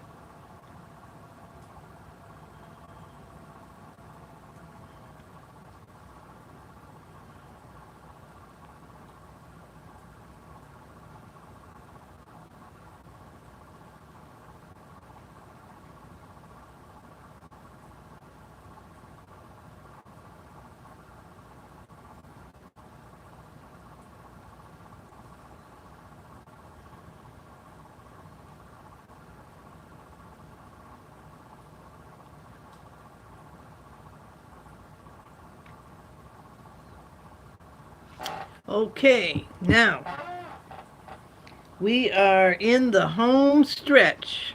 This should be the last needleful of thread for this quilt.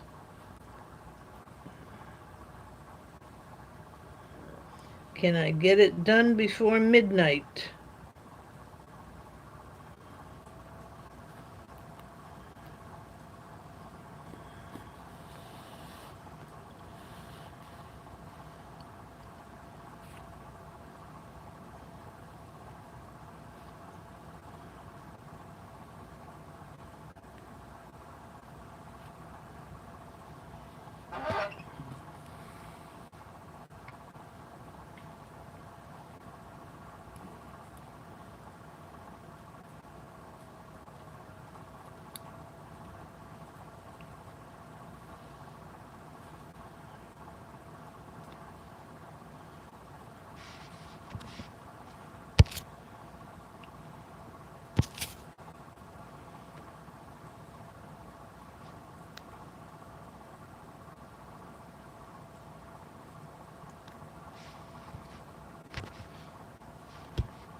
Hmm.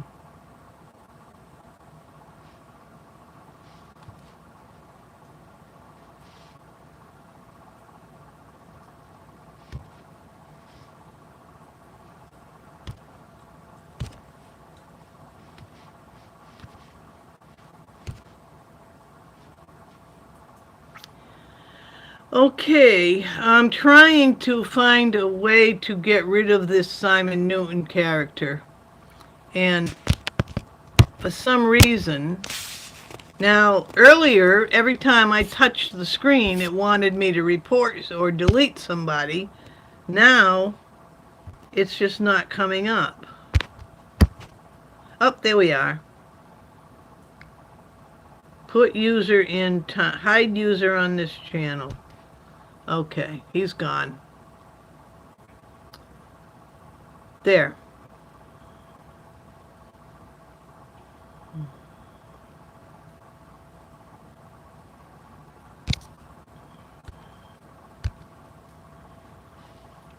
Okay.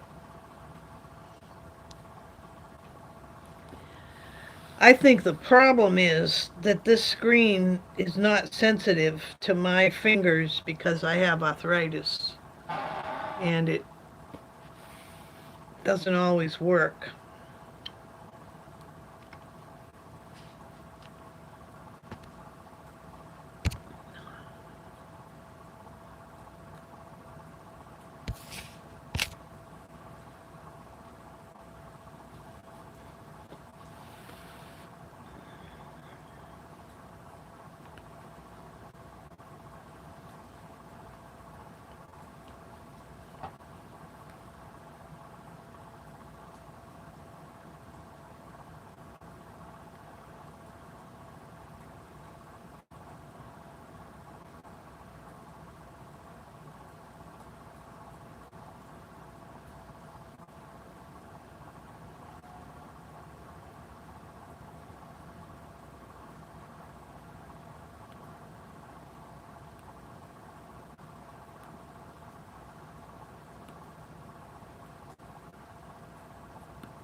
Hmm.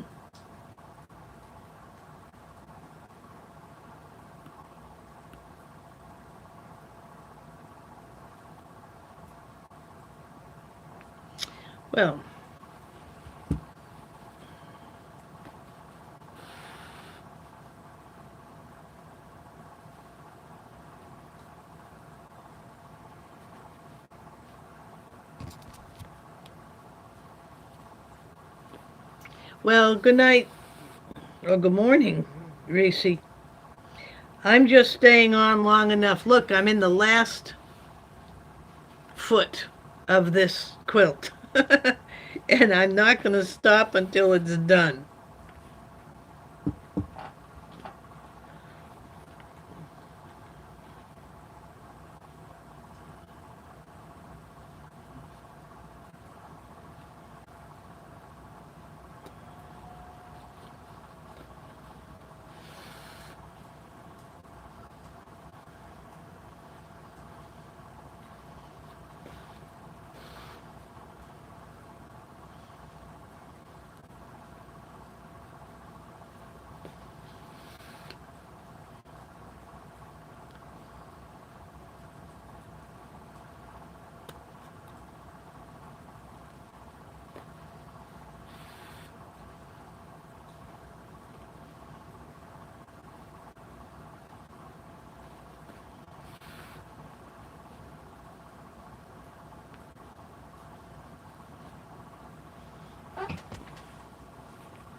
There.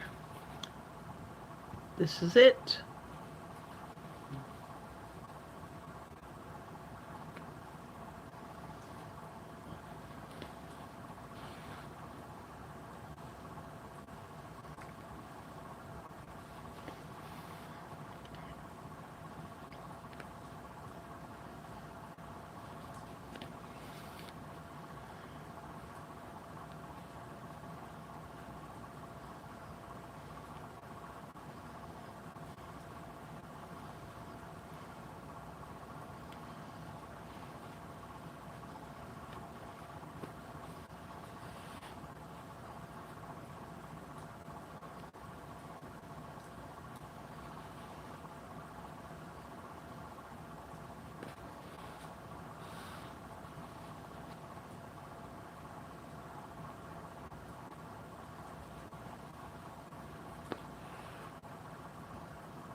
Did it! Last stitch.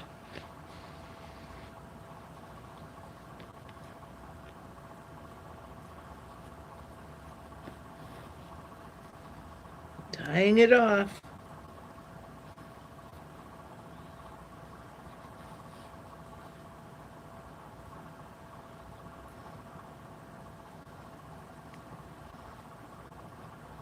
Tying it off with a little flower.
There.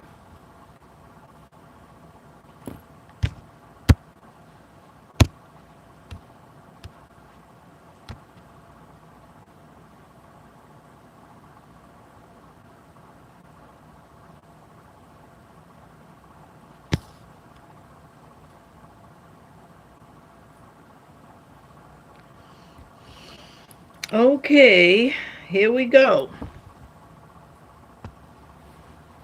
We're done.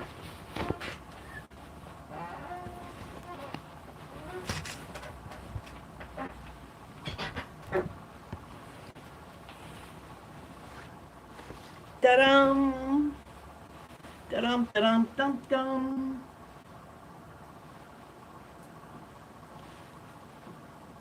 Da-dum. Da-dum. Da-dum, dum, dum. La-dum, the quilt is done, the quilt is done. It'll keep me warm. La-dum, da-dum, bum, bum, bum, bum. Okay, I'm on my way out now. Welcome, Fat Cow, whoever you are, with the pancakes and tacos. And good night, Racy and uh, Dominic. Well, I don't know what Dominic typed there, but I'll be back again later in the week. Everybody, stay safe, stay warm, stay calm. And if you see the madness in the world coming close to your home, prep, pray, and stay out of the way. Denise Matteau, over and out.